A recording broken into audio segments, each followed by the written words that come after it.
Okay, 30 minutes is not a long time, so I think we're going to go ahead and get started.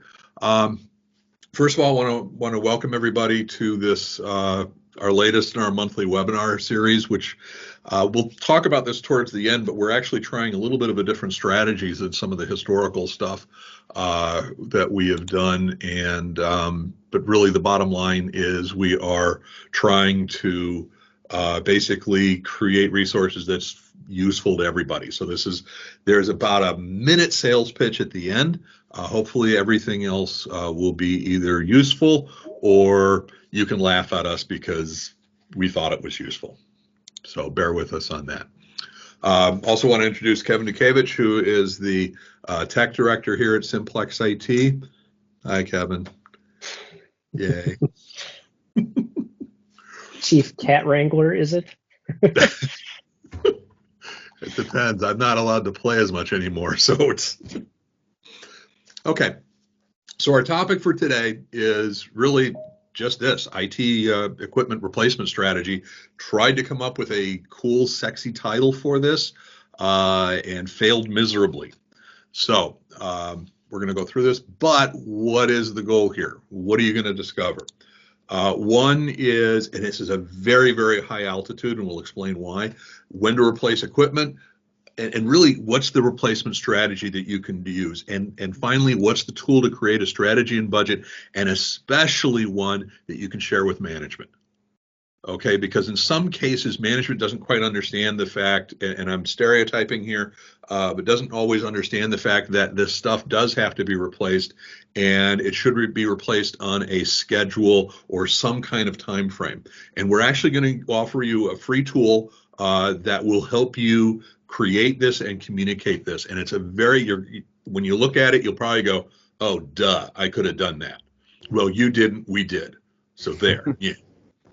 Absolutely use the chat if you have any questions or anything like that. And this is a 30-minute meeting. At the end of the 30 minutes, I'll open it up as far as mics, cameras, whatever, and anybody has any conversation or questions at the end, happy to do so. So moving along. So why would this whole thing be for you? If one is from an organizational standpoint, you're basically sitting there and either your approach or management's approach, oh my God, didn't we just buy one of those 3 years ago? And every year there's like this whole new process you go through for creating the budget. And again, I can't stress this enough. We're a managed service provider. We deal a lot with management who don't understand or doesn't understand IT or just hasn't spent the time, whatever. Any tool that you can use that just explains it in black and white prior to needing the replacement is helpful and useful. So that's the goal of what we're trying to do here. And what does that mean to you is, number one, if you know how frequently products need to be replaced. And when I say no, it really means that you have a consistent policy and it's there. Here's our standard. And the standard can be different for different products or different tools. You know, the replacement strategy for a switch, for example, is different than a replacement strategy for a PC or a laptop.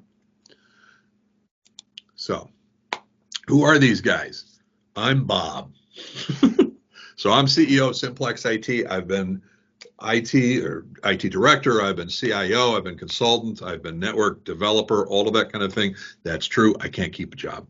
But I've been CEO of Simplex-IT since 2007 when we started it.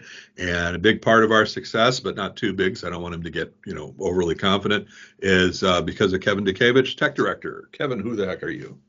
Oh, let's see. Actually, this year marks 26 years, straight years in IT. 14 years old, started in a little mom and pop computer shop, and I've never left the industry. Never did retail, never did customer service, never did fast food, never did anything. So this is what I live, eat, breathe, and probably end up dying doing. I've been at Simplex for way too long. When was I hired? I think I started Simplex 2010. So it's one where I've seen, I can still remember the initial list of clients, and it was like this little list of maybe a dozen or so places. And yeah, I lost track of how many we have now. So I mean, we've done pretty good over the years. The thing to take away from that is we've seen a lot. Prior to Simplex, I worked in a manufacturing company where actually I used to have these very same discussions with the IT director and the owners of, when is something obsolete? Well, can I please upgrade this, whatever it was? So yeah, it's one we definitely have seen a lot of things, and we're here to tell you why it's good to have these strategies in place. So why are we passionate? Why do we do this? For those of you who know me on LinkedIn, every day, every business day, there's a video that we post. Some of them have to do with business, some with tech. There actually today is a story about the philosopher Thomas Hobbes and Jonathan Locke from the 17th century. So who knows what I'm posting next? But then there's this. This is our sales pitch right here. What you're hearing, and it's based on we want to share our knowledge, we want to share our experience. Unlike most managed service providers, we do a lot of what we call co-managed IT, where we partner with the internal IT folks. That's who's getting trained right now on our tools, and our relationship is based on how we share our knowledge. So that's my sales pitch. Well, it's kind of a sales pitch right there. Moving on. And again, in the chat, any questions, go for it. Our topic again is replacement strategies. Yeah, and perfect example, and I'll actually make a statement that's very similar to that. If it works, why are we replacing it? And we've kind of got an answer for that. But here are some caveats. If you know me, I always want to give some caveats as to why to not pay attention to this. Okay, we're only talking for small to medium organizations, and we're really talking only hardware. And when I say that, so we're not talking about when to upgrade operating systems or applications or anything along those lines. And this also has nothing to do with sizing or selecting replacements. We're talking about just a schedule plan for when things should be replaced. And boy, this last point is critical. This does not, and this is mainly for management. This does not replace the need for competent IT support. We use a term called seagull vendors or seagull management, which is where organizations, they just bring in a outside who squawk, make a lot of noise, drop a lot of crap, and then fly away again. That's a lousy model to base your organization on. Whether it's internal IT or managed service provider or, hey, combination, that's where you get the best value in terms of your organization being the most proficient and the most productive using IT. So, blah, blah, blah. So what are we going to talk about? Well, we're going to talk about when to replace hardware. We're going to talk about creating a baseline replacement strategy and a free tool that you'll be able to use to not help that strategy, but communicate it very, very simply. And the tool even has colors. I'm assuming it works. So, and this gets back to your quote. Someone once told me that the definition of obsolescence in IT means it works. Once something works 100% completely, that means it's obsolete because it's time to move on or the like. But the other is that, and this is especially true for organizations that love to stretch out their capital expense, the days of running it into the ground are gone. And part of that is because of the severe cost of outages. If something doesn't work, organizations either partially or completely will grind to a halt without IT actually doing what it's supposed to do. And way too often we forget about that until something actually goes wrong. And one of the concepts, and this is important, and especially if you deal with management, have this conversation at some point. And actually, this was our last month webinar, was on risk. It was more or less focused on cybersecurity, but the equation is true, is risk is impact times the probability. The higher the risk and the higher the probability, the more you want to do something that's going to protect you and your organization.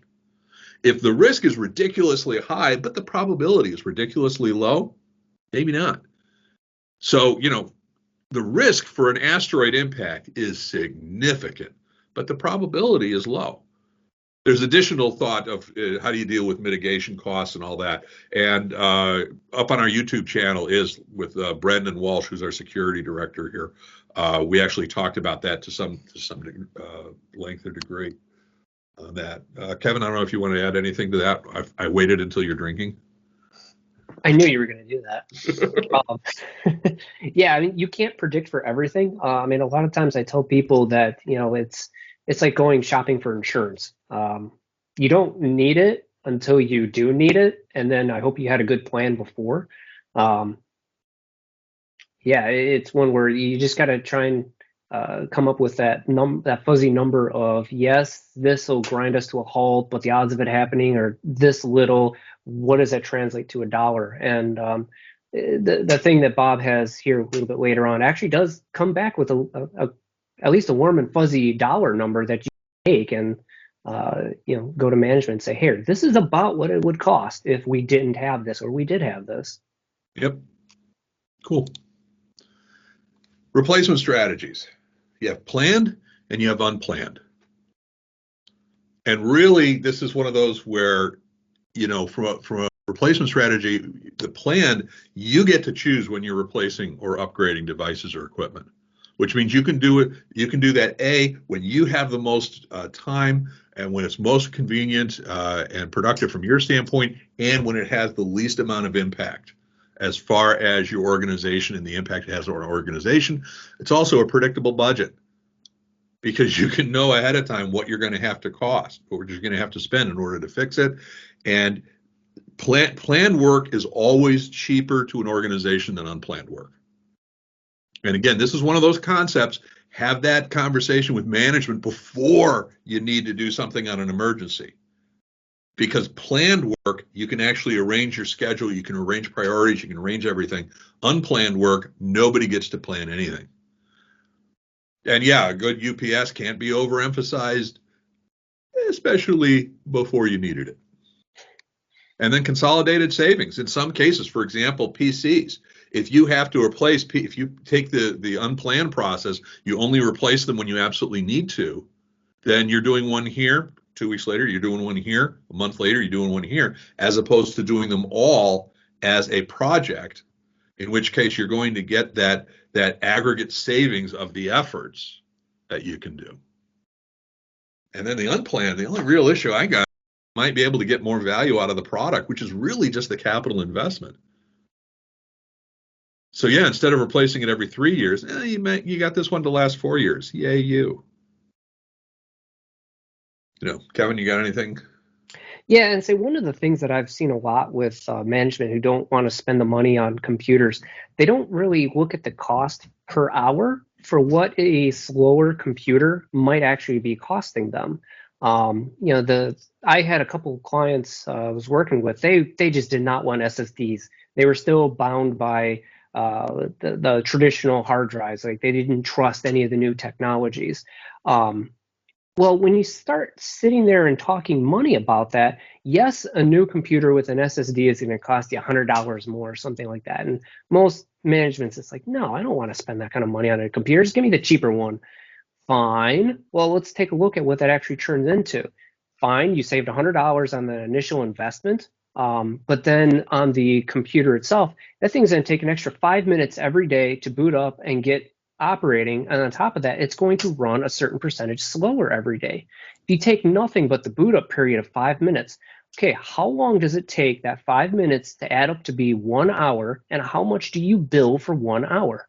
Well, in 2 weeks, if you bill at $100 an hour, you have just negated the cost of that computer, and you are now losing money going forward. That's another strategy that just a lot of people don't seem to get because they just look at the numbers up front and it's like, nope, I want the lower number, end of story, and without considering any of the longer thinking. Yeah, and Dr. Drew, good point. Does it save you more than the downtime? And you'd be amazed how many organizations, and again, I'm not here to slam management because I am one, but who don't consider the cost of downtime. What is that cost?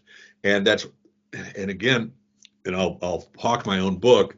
That was part of what I wrote, the CEO Survival Guide to Information Technology, was to communicate to management really some of the things that management really needs to understand that aren't necessarily geek topics, but are critical to have that business understanding.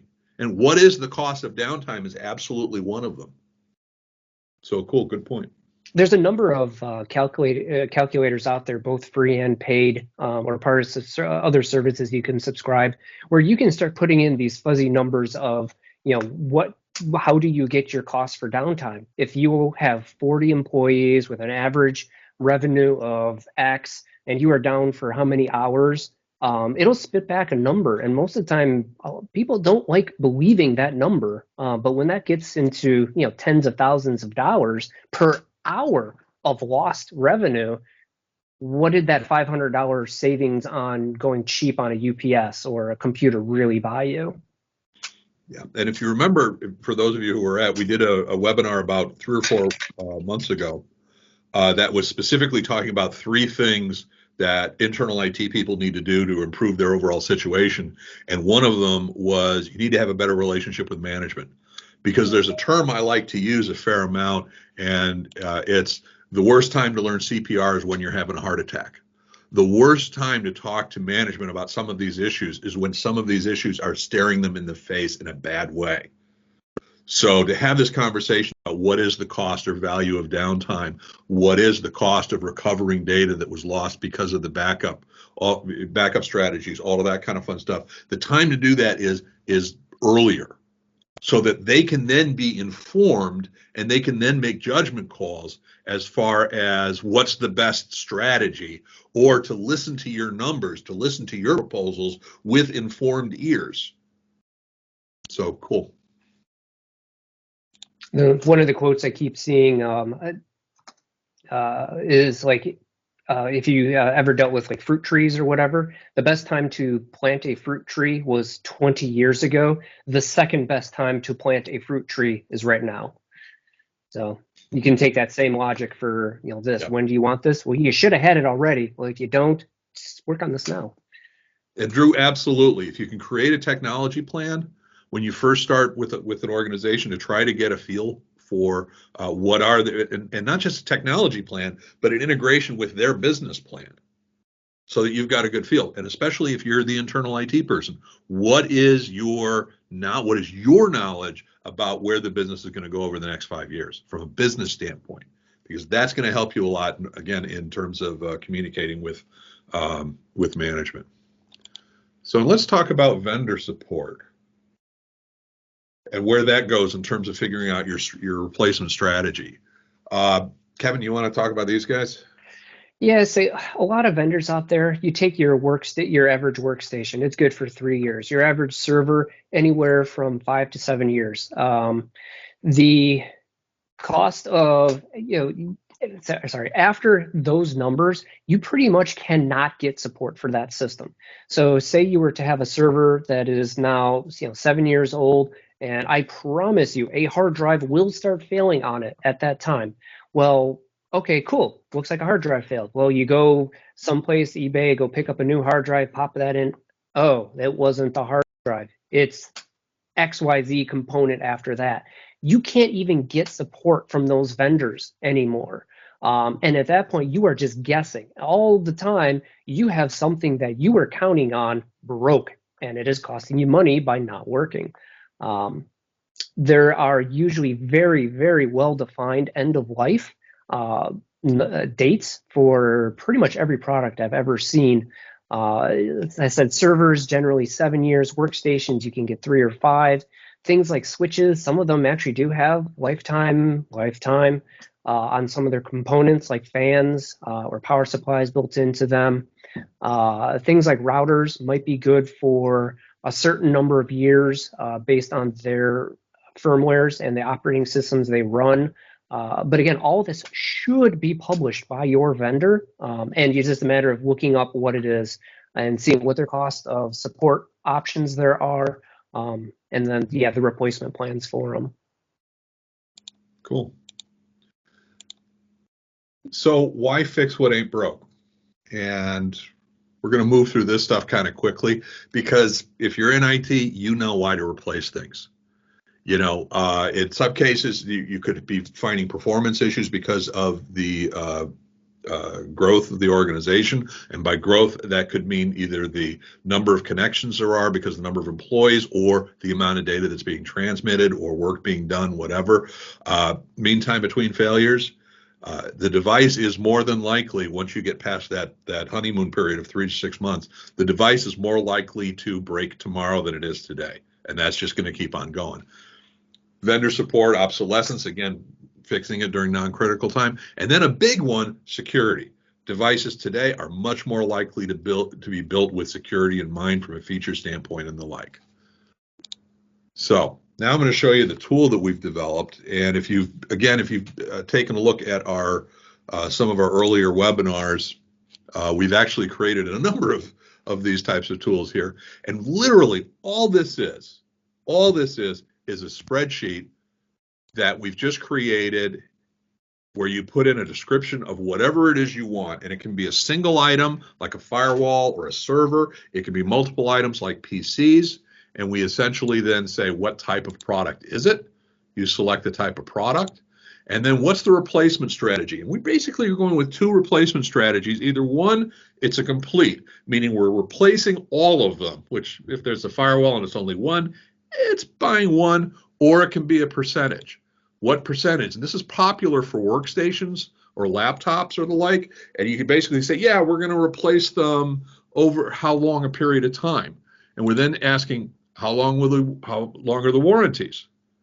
3 years, 5 years, 1 year, we don't care.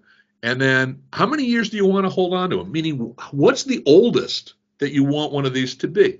Are there exceptions? Of course there are. You may have manufacturing organizations that still require XP machines or whatever. No, never happens. But then what's the number of unit, and then what's the cost of the units? That's it. You put in the year that you're starting, and then what we'll do right here is we simply then calculate it out. And we figure out based on this, hey, this firewall, it's going to have a 3-year warranty for 3 years, and it's $3,000. So 3 years from now, the warranty is expiring. That's what the red indicates. And it's going to cost us $3,000. In this particular case, laptops, we've got 10 of them for 2,000, and it's averaging. So it basically says, okay, we're going to do 3, 3, and 3. Yeah, it should be 3, 3, and 4. Hey, it's free. Deal with it. But this way, we're basically showing you what the approximate replacement calendar is going to show. In other words, when are we going to replace it? What's the cost going to be to replace it? And now here, you've got your budget.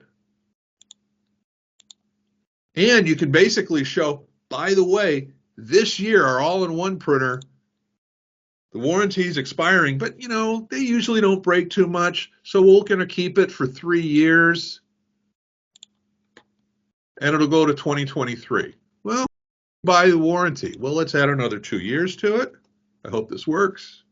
Or it'll go to 3-year warranty, but that increased the cost to $3,000. Is that worth it or not? It's a simple equation now.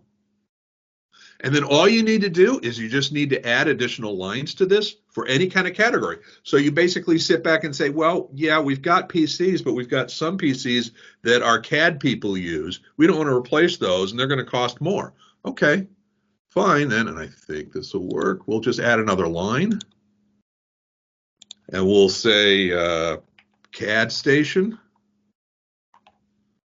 And they are PCs. And we're going to use the percentage strategy. We're going to buy 5-year warranties on those. And yeah, we want those to last 5 years. Actually, let's just replace them every 5 years. So 5-year warranty. And let's say there's 8 of them. And this goes beyond 8 years. So yeah, and the cost per unit is $3,500. Okay, Mia Copa. And apparently I need to work on oh, no, that's fine.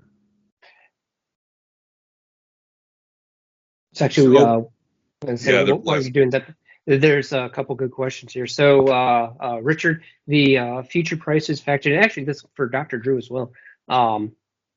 Honestly, for what Bob's saying here, these are going to be your budget numbers. You are totally correct that yes, in fourth quarter, or actually no, it's like we use Sophos for all of our stuff. Their end of year is April 1st. So that first quarter, an insane amount of promotions where you can get stuff cheaper. But if I still use these numbers, this gets me a budget number. If I happen to line this up where, oh, I can possibly get a bit of a discount on it, that's awesome. But you had still budgeted for the bigger number. I wouldn't count on getting the promotions because they're usually not going to be very consistent, or they're going to change year to year. This at least gets you very, very rough numbers where you can go to management and say, hey, I need 2023, I need just under $40,000 for replacing all of these pieces of equipment. And if you just time it out where, my firewall I was going to replace in December, well, this vendor was running a promotion in August and I got it replaced for another $2,000 cheaper. Cool, I saved some money. Use that money to apply to something else. Yeah, and a couple other things.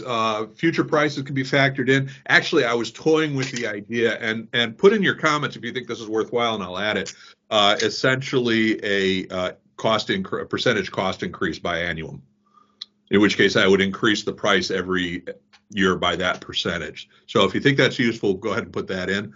As far as the seasonal stuff, Drew, kind of like Kevin said, this is one where each vendor is going to be a little bit different. So the vendors and also each year may be a little bit different. You may run into a situation also that because 3 years from now we may not need as powerful machines because we're going more remote desktop or virtual desktop or anything along those lines. So all this does is give you a starting point. I don't want to sell this as this is the answer, this is your budget, this is a whatever. This gives you a starting point so you can go to management and say, here's the expectations that we have as far as the numbers go. And Carol, yes, I'll show you how you can get this spreadsheet at the end.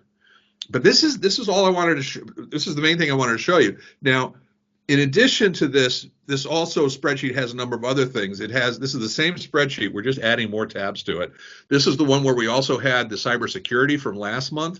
We also had the spreadsheet that helps you identify single points of failure in terms of products, and also of failure in terms of people when only one person has a particular skill, and also another one to do a 30-minute self-assessment where you take a look at the categories of your IT and you identify how critical they are, how satisfied you are about them, and whether or not they need improvement. So these are all tools, and every month we're going to try to add another aspect to this. These are things that you can use that will not solve all your problems. They will not even come close, but they give you a starting point to have these conversations. And in some cases, what you can actually do is take the worksheet and share that in a Teams channel so that other people in your organization, and honestly, this works better in the risk people and things thing, so that they can add their own identifiers or their own categories, and you can make it a point of conversation. You can definitely add this as well for management as far as conversation, but it's more along the lines of a review issue than not. Make sense?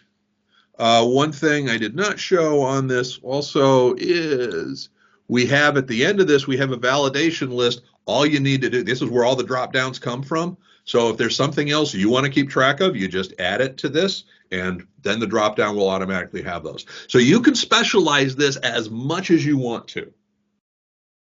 Okay? We're trying to come up with tools because in some cases the tools are either non-existent or they're incredibly complicated. We want something that quick and simple, quick and dirty, you can come in and get an answer to something or get something moving in the direction that you want to go in. So that's the point behind this, and it's 2:30 already.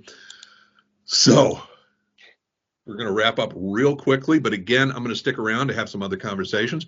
So we've talked about why replacement strategies matter, and we're talking about an overall strategy because this way you can actually spend more time focused on the special conditions that are met either because of upgrades or new strategies or growth or security or whatever. So we've tried to make it so that the easy stuff is taken care of, or at least is a good first pass. We've talked about the different planned and unplanned replacement in a simplified approach. You don't need the worksheet. It still works if you just do it yourself. You can do this Amish style, but the worksheet, I think, will make it easier for you. And planning for the plannable makes the unplanned easier. Okay, you take away one thing. If you plan for this ahead of time, then your conversations with management don't have to be on this stuff at the moment it's needed. Instead, it can be on exceptions, which is really what we want to focus our time on, minimizing exceptions and dealing with them. So how do you make it happen? Here's our offering to you. We would love to, now you'll notice I'm switching to sales pitch. Love to set up a 30-minute virtual meeting with you guys, with anybody on this call or anybody, we're not proud. We're going to discuss your current status quo, cybersecurity, with any of the tools or topics, and actually that should have been changed to this, but it will be on any of your topics. We're only talking about your situations, your challenges, opportunities, how these tools or other strategies might help you. We're not talking about us. This is all about you. So this is, even this part of it is not a sales pitch. At the end of the time, you've got to start on your replacement policy. You'll have this document. I'll even send you one of my books, either a CEO Survival Guide to Technology or I Don't Want Your Job. Is Co-Managed IT Services the right fit for you? Your choice. We're also throw in free training for up to 100 of your employees for 3 months. Okay, now next month, our topic is going to be this service. But this way, you can be tracking, you can assign up to 100 of your employees cybersecurity training, how to use Excel more effectively, professional writing, sexual harassment policies, time management. There's about 6 or 8 on Excel, how to do teams and collaboration in teams. All of these are online, and you'll be able to develop learning plans and track your employees, what their progress is. After that meeting, at the end of it, we'll talk about what you can do as far as working with you. We'll introduce our co-managed IT services concept to you. And if it's a good fit, we'll explore it further. And if it isn't, we're not going to push it. Because the worst thing than a co-managed IT opportunity getting away, the only thing worse than that is a bad co-managed opportunity signing. This is a relation-based scenario, and it only works if it works for everybody. Okay. Well, look at the value. Oh, look at the discount. Book, and it's free. That's a shock. What's the catch? Well, it's with me. So there's your first catch. We are limiting this because this actually does take us some time to do this. Just email me, Bob at Simplex. Love to talk to you about it. And if this doesn't make sense, if it's not useful, I'll donate $50 to your charity. Disposal recycling strategies. Actually, that'd be interesting, Paul. It's a good topic. Gift to you. There's the books. And again, when it gets down to what we do, pure MSP, where we take over all of the IT services for your organization or management.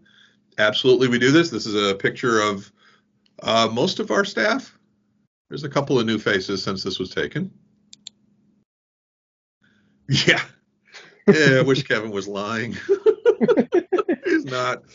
We actually did have where a bunch of employees went out to a gun range and shot up a whole bunch of hard drives. And this is a picture of actually a bunch of internal IT clients. This is obviously taken some time ago, but we have, like I said, we have about 10 people online doing this class now. Here's our next topics. December, as I talked about, we're doing training employees. January, we're talking about monitoring your network infrastructure. We're talking about monitoring both from an inventory standpoint, performance standpoint, all of that kind of fun stuff. Tentatively for February is handling compliance. Specifically, encryption, compliance, emails, email management, all that kind of fun stuff. And we'd love to hear topics like Paul, what you sent us. And then finally, and this is pretty much it, we'd love to have feedback. This is now pretty much one of our primary strategies as far as marketing and developing relationships. It is absolutely a slow burn, but we think this is a great way to introduce ourselves to organizations in a positive way and help out. And especially these days and ages, everybody needs some help. That includes us, that includes you. So we're more than happy to do it. And Andrea decided to join at 2:30. Okay. Anywho, so that is pretty much Bob Coppedge here. Thanks for watching this webinar. One thing I do want to stress is that when we do these, we actually do them in two pieces. The first is the 30-minute presentation, what you just watched. But then it's followed by an additional 30 minutes of conversation between the attendees where we talk about issues usually related to the topic, but not always. And there was a really good conversation here where, among other things, we really talked about the need for management and the IT folks, whether they be internal IT or an MSP or co-managed, meaning a partnership between the two, to really be engaged in some of this conversation and some of the pitfalls and strategies. So I do recommend not only to watch these videos, but check out simplex-it.com/events to see when our future ones are coming and watch them live so you can take part in those additional conversations. Thanks.